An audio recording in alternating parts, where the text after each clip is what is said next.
Hello, this is STarshot here to welcome you back to another Let's Play of Castle in the Darkness. We last left off finishing up another boss and getting some stuff, and then we did some backtracking, and now we ended up here in Ruths' mansion. So now what we're gonna do is take on the ghost boss that we were able to find up here before, but just to let you guys know, if things seem a little different, I actually picked up an E-Splash spell, which you can find in the basement of this place, along with a door that you won't be able to enter without the correct color-coded passcode. Let's see. And that should be it for kind of the new stuff for the most part. Just making sure I covered my bases here. The E-Splash, I believe, should work pretty well against the boss we're going to be going up against. And hopefully I can take care of him in not too many times. But if you're wondering if why the death count is different, or why it's higher than it used to be, that's kind of part of the playthrough that's sort of missing. Just some issues kind of came up, and I don't plan on trying to re-record it again, because as you can see here, the only way I would be able to get all the way back to kind of where I was last left off would be if I actually replayed the game all over again from the beginning. Since the save, you know, you kind of just save where you save. You kind of have multiple saves at different points in the game if you want. But that's fine. This just means less me running around getting myself killed and hopefully being able to beat the boss here without too much trouble.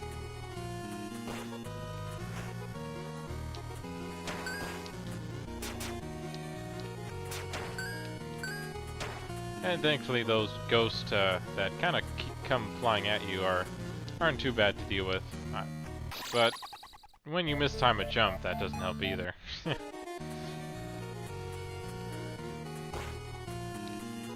See, and then of course I got the ghost to come out. And I keep getting hit by that guy. Really should try to avoid doing that, because I want as many hits as I can against the boss here. Because I already have enough trouble facing it as things go. And it'd be nice if the E-Splash kind of did a bit more damage, but supposedly it does quite a bit to the ghost enemy, but not so much to regular enemies here.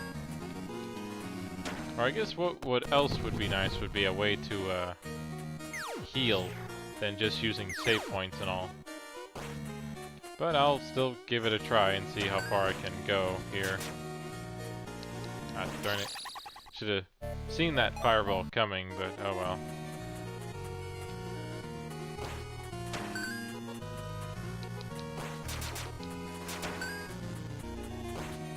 Okay, try to attack as fast as you can, but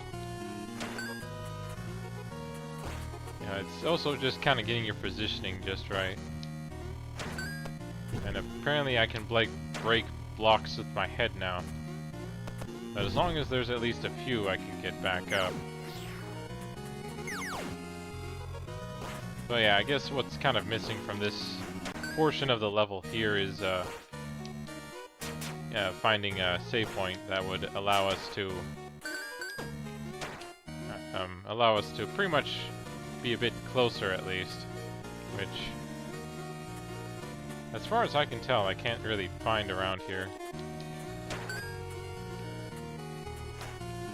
But I just need to get used to fighting, because as you can see here, we're right at the boss. As soon as you jump to these blocks, spikes will appear. And you can only step on these blocks to help. But what will help will be charging up. So you can kind of do an early shot like that there. And to also be able to deal with the balls that kind of fly out of there. I believe you can use the E-Splash to be able to kind of negate them, but I need to maybe test it to see if that actually works or not.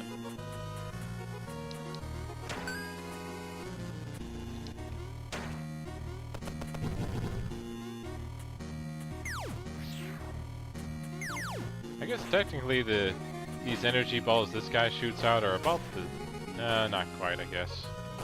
So I'll have to see if I'll just have to hope that the E-Splash kind of works the way I want it to here. And try and take as little damage as possible on the way over.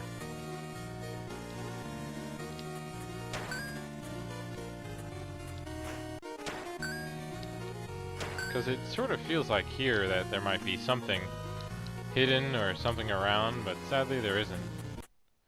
Well, let's try this again. Ah, darn it.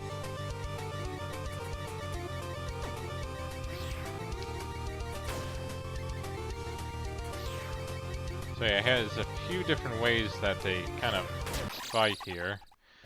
Including, you know, just running into you, which never helps.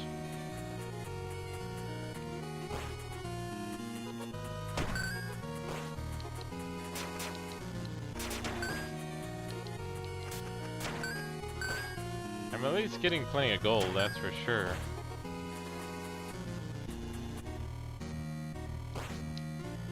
But yeah, I would much prefer just knowing the exact strategy I would need to take down this ghost here.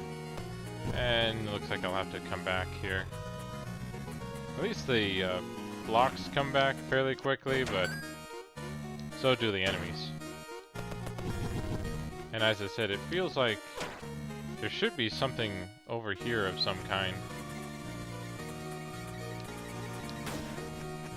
But you know, at least as far as I can tell, I can't seem to find anything.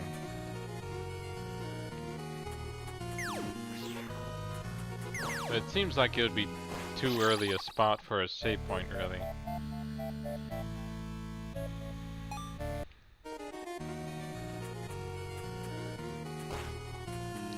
And I'm also hoping to find a clue here as well. Or it could be I'm still here too early and I should be moving back to another area. Or continuing to go through the Windy City and try coming here later or something. That could be the case for all I know. I'd rather it not be if possible, but I'll give this a try a few more times, and if I can't seem to kind of get there or defeat her, I'll probably just come back later. Because she is somewhat of an optional boss, or at least a boss you can encounter later on if you want to continue the story, as far as I recall.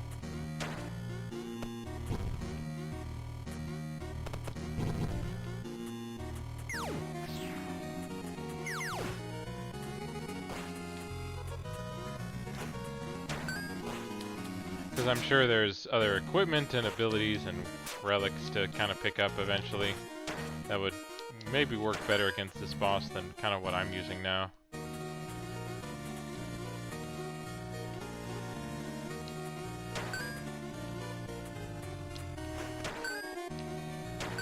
So let's give this probably one more try before I backtrack and try continuing elsewhere, because I feel like it's like, with how much damage I keep taking from these magic balls, and just not having an exact method on how to deal with it, like there's nothing that negates magic on me that I can see as far as I can tell, I'll just kind of take what I have for now and see if I can at least find that other warp point that we had before. Because for the most part, you can make this game as hard or as easy as you kind of choose to be. That's kind of what I found here. Oh, darn it. I'm rushing too quickly here. Need to watch out for the spikes.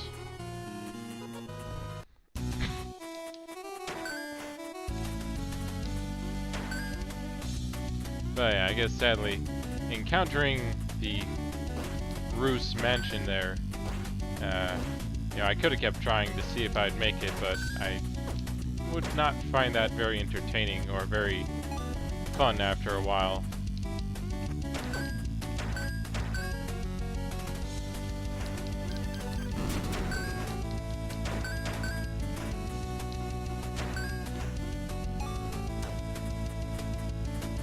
But yeah, so that's kind of how I feel when it comes to difficulty and challenge. It should be something you choose. and not something, you know, that's kind of forced upon you. Because I could play this game probably, or I could probably try several times more if I really wanted to, but because I'm used to kind of having to try many times trying to get through certain areas or bosses that, you know, give you trouble. Cabin, so no key there. At least we found this cabin here that lets us in, lets us rest, take a save point. It's just too bad that the warp points that are kind of set up are more specific to the object thing that you find instead of just simply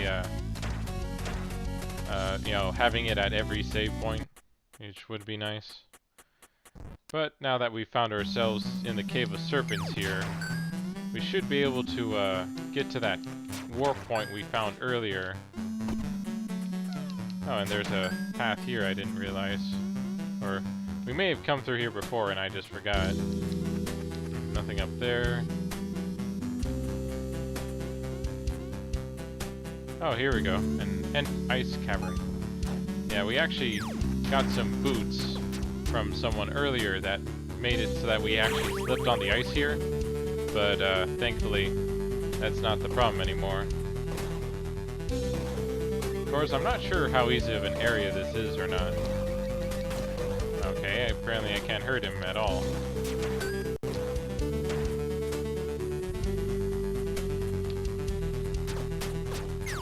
Darn it.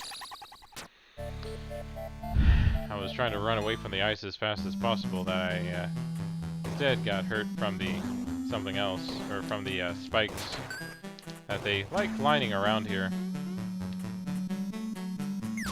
Like, cause that spike doesn't kill you, but those do.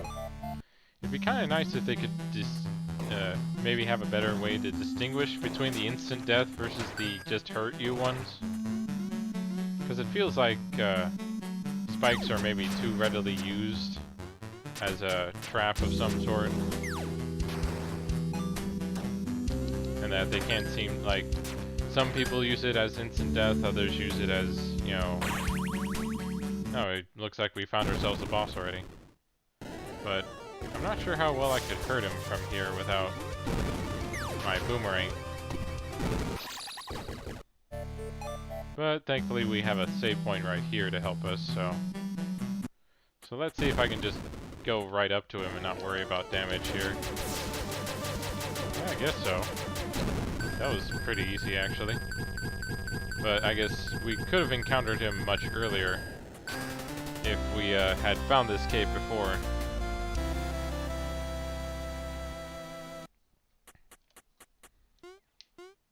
And we found the storm shield. So let's see what this does. I'll have to read it up, but maybe this is what we need to take on that ghost that we were having trouble with before. So let me go ahead and take a quick look here. Or no, that's not part of relics, part of magic. Sea shock, or no, not that. Here we go. Projectile shield made of ice and snow. Okay, so we can actually use this to absorb the magic that, or the projectiles that the ghost shoots out at us. So, I guess should I go back and tackle the ghost one more time, or? Well, let's see. So the idea is that once we charge up, we use it, and that's kind of how long it lasts. So it might be better to wait a bit longer, because we saw that, you know, just the few hits we took kind of, you know, killed us pretty quickly. So it might be better to, actually let me call my falcon friend here. So it might be better for us to wait a little bit longer before we try to tackle the ghost boss, but at least we have a method on dealing with the, actually let me, okay, I'm slightly curious. I'm gonna jump down here and see what happens. Okay, it's just a death pit. Oh well. Just making sure. But no harm done, really. Right. Back to Falcon. And we can continue moving on here.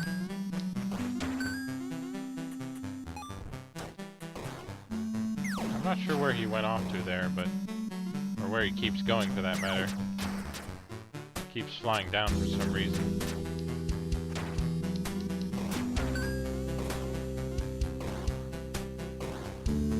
But not too bad of a area, actually, once we kind of got farther, of course. At least that's kind of nice, but I don't get why my bird friend here keeps flying away. Does he not like me anymore, or is he just bugged right now? I may have to switch it to something else then, if that's the case.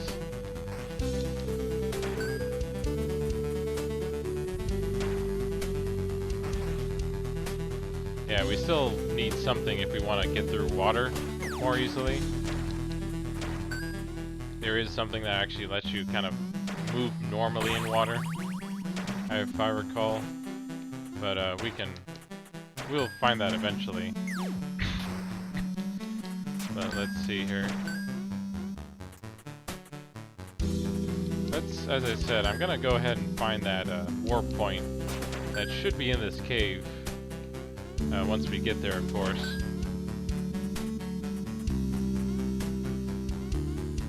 It should be this way, if I recall.